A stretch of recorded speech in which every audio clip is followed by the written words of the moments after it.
সময়ের প্রারম্ভ থেকে মানুষকে একটি প্রশ্ন সদাই পীড়া দেয়, যে তারা নিজের সম্পর্কগুলিতে অধিকতম সুখ আর ন্যূনতম দুঃখ কিভাবে লাভ করতে পারে। আচ্ছা, আপনার সমস্ত সম্পর্ক কি আপনাকে সম্পূর্ণ সন্তোষ দিতে পেরেছে? বিচার করুন। আমাদের জীবন সম্পর্কের উপর দাঁড়িয়ে আছে। এই জীবনের সুরক্ষাও এই সম্পর্কের উপরে টিকে আছে। সেই কারণে আমাদের জীবনের সমস্ত সুখের আধারও এই সম্পর্ক।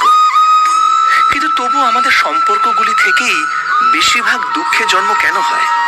সর্বদা সংঘর্ষ এই সম্পর্কগুলি থেকেই কেন উৎপন্ন হয়? কখনো বিচার করেছেন? যখন কোনো ব্যক্তি অন্য ব্যক্তির চিন্তাধারা বা কাজকে স্বীকার করে না, তার ভেতরে কোনো